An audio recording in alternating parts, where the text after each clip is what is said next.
राधे राधे, जय श्री कृष्णा। कहानी संग्रह में हमारे सभी श्रोताओं का हार्दिक अभिनंदन है। बंधुओं, आज हम महाभारत युद्ध में कौरवों की सेना के सेनापति के रूप में गुरु द्रोण के अद्भुत पराक्रम और शौर्य की चर्चा करेंगे। उनके शौर्य के आगे पांडवों को अपनी सेना का बल क्षीण नजर आ रहा था।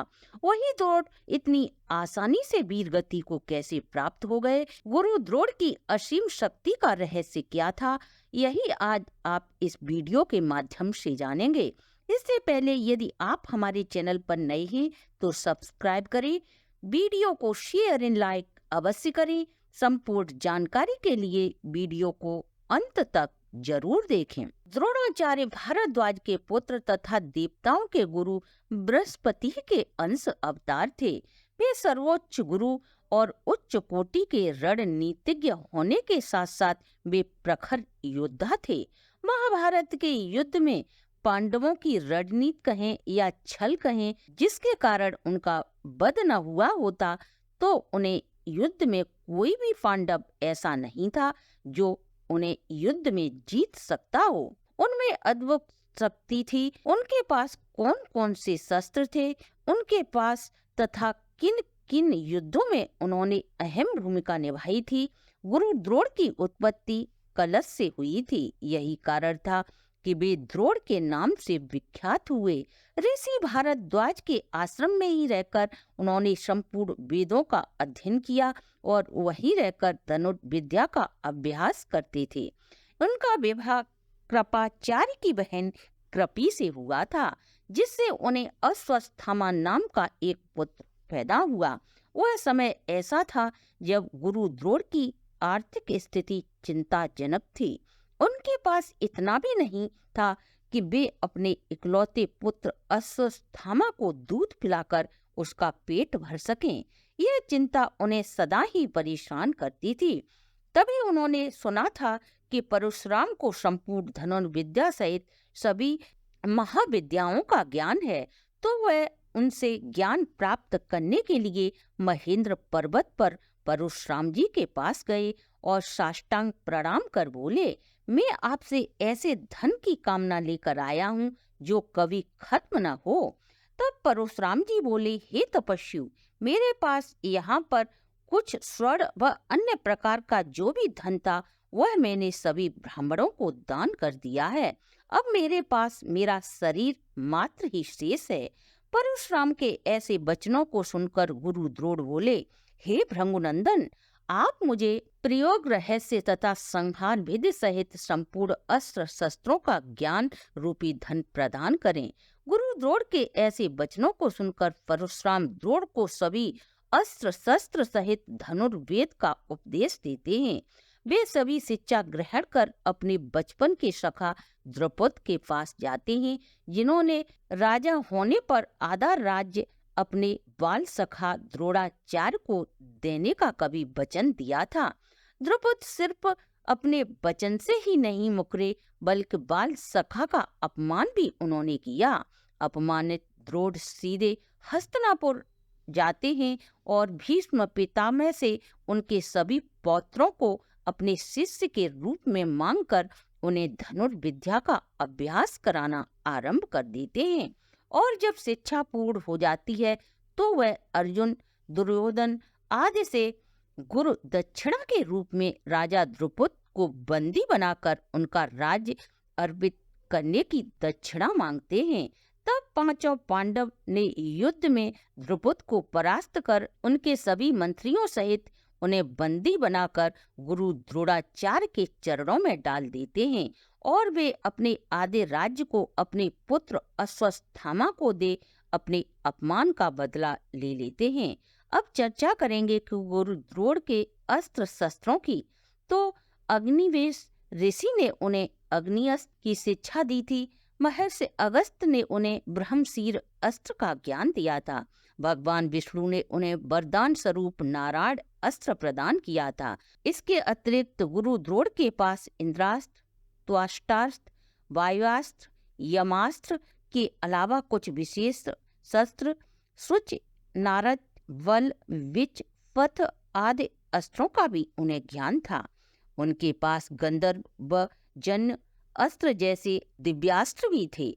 ब्रह्मा जी से उन्हें शक्तिशाली खड्ग, महर्षि अंगिरा ऋषि से उन्हें एक दिव्य धनुष प्राप्त हुआ था। इसके अलावा उन्हें कई प्रकार के जटिल युद्ध संरचनाओं का भी ज्ञान था। इस प्रकार गुरु द्रोण अस्त्र शस्त्रों के धनी थे। महाभारत युद्ध में भीष्म पितामह जब बाणों की सरसैया को धारण कर लेते हैं, तब युद्ध के 11वें दिन वे कौरवों के सेनापति के रूप में बागडोर संभालते हैं और वह युद्ध में सर्वश्रेष्ठ प्रदर्शन करते हैं। युद्ध के 13वें दिन उन्होंने पांडवों के अकेले ही 20 महारथियों को परास्त कर पांडवों की सेना में खलबली मचा दी थी, जिनमें भीम, अभिमन्यु, सात्यकी, घटोत्कच, द्रुपद, नकुल, सहदेव, धृष्टद्युम्न आदि महारथी शामिल थे। महाभारत के द्रोण पर्व के अध्याय 32 के अनुसार जब युधिष्ठिर को बंदी न बनाए जाने से दुखी दुर्योधन बार बार गुरु द्रोण से यह याचना करने लगा, तब गुरु द्रोण बोले, आज मैं पांडव पक्ष के किसी श्रेष्ठ महारथी को निश्चय ही मार गिराऊंगा। आज मैं ऐसे व्यूह का निर्माण करूंगा जिसे देवताओं के लिए भी तोड़ना असंभव है, परंतु किसी युक्ति के द्वारा अर्जुन को यहाँ से अन्यत्र ले जाओ। उन्होंने ऐसे व्यूह का निर्माण किया जिसमें फंसकर वीर अभिमन्यु वीर गति को प्राप्त हुआ। द्रोण पर्व अध्याय 90 के अनुसार जब अर्जुन अपनी प्रतिज्ञा को पूरा करने के लिए जयद्रथ का पीछा कर रहे थे, तब एकमात्र गुरु द्रोणाचार्य ही ऐसे थे जिसे अर्जुन परास्त करने में विफल रहे। जब गुरु द्रोण और अर्जुन के बीच घोर युद्ध चल रहा था, तब अर्जुन ही गुरु द्रोण के पराक्रम को देख विस्मित हो गए थे। इस भीषण युद्ध में गुरु द्रोण ने कई बार अर्जुन के धनुष की प्रत्यंचा को काटा था। एक समय तो ऐसा भी आया जब गुरु द्रोण के बाणों की बौछार से अर्जुन को बचाने के लिए भगवान कृष्ण ने उनके रथ को दूसरी ओर ले गए। तब गुरु द्रोण बोले, हे कुंती नंदन, तुम तो रणभूमि में अपने शस्त्र को परास्त किए बिना नहीं लौट सकते। तब अर्जुन ने प्रति उत्तर में कहा, हे ब्राह्मण देव, आप मेरे केवल शस्त्र ही नहीं गुरु भी हो। इस संसार में कोई भी वीर ऐसा नहीं जो आपको परास्त कर सके। द्रोण पर्व अध्याय 188 के अनुसार उस दिन अर्जुन और गुरु द्रोण के बीच एक प्रलयंकारी भीषण संग्राम हुआ था, जिसे देखने देवता, यक्ष, ऋषि, मुनि, गंधर्व तथा स्वर्ग से अप्सराएं भी आई थीं। इस युद्ध में गुरु और शिष्य ने एक से बढ़कर एक दिव्यास्त्रों का एक दूसरे पर प्रयोग किया और दोनों ने ही विधि पूर्वक एक दूसरे के अस्त्रों को नष्ट भी किया। उस दिन के युद्ध में अर्जुन और गुरु द्रोण में कौन किस पर भारी था, इसका अंतर पाना बेहद कठिन था। गुरु द्रोण ने जब अर्जुन पर ब्रह्मास्त्र चलाया तो जवाब में अर्जुन ने भी अपने ब्रह्मास्त्र का प्रयोग कर उसे बेअसर कर दिया। जब अर्जुन या गुरु द्रोणाचार्य दोनों एक दूसरे को परास्त करने में विफल रहे, तब सामूहिक युद्ध के द्वारा उस संग्राम को और व्यापक व भयंकर बना दिया गया और वे दोनों ही एक दूसरे को अलग कर अन्यत्र युद्ध करने लगे। तब पांडव पक्ष के राजा विराट, कुंती भोज, दृष्टिकेतु, द्रुपद, सत्यजित, शैब आदि सहित उस घोर संग्राम में 2 अक्षौहिणी सेना का नरसंहार कर दिया था।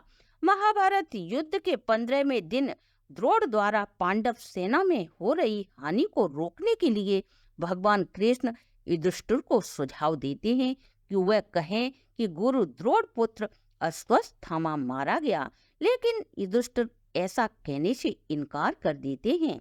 तभी योजना बनाकर भीम ने अवंती राज के एक अश्वत्थामा नाम के हाथी का वध कर दिया और युद्ध क्षेत्र में यह घोषणा कर दी कि अश्वत्थामा मारा गया।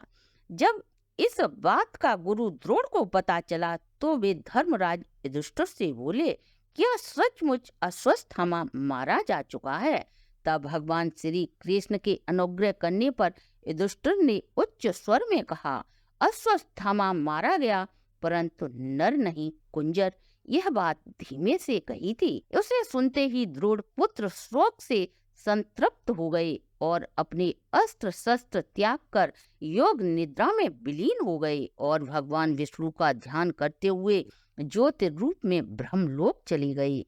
इसके बाद द्रोण के निर्जीव शरीर के बालों को पकड़कर धृष्टद्युम्न ने तलवार से उनका सिर धड़ से अलग कर दिया। तो बंधुओं, ये थी शक्तिशाली द्रोण के युद्ध पराक्रम की संपूर्ण जानकारी। कृपया कमेंट में अवश्य बताएं कि आपको हमारी प्रस्तुति कैसी लगी। ऐसी ही सनातन धर्म से संबंधित वीडियो देखने के लिए आप हमारे चैनल को लाइक, सब्सक्राइब और शेयर अवश्य करें।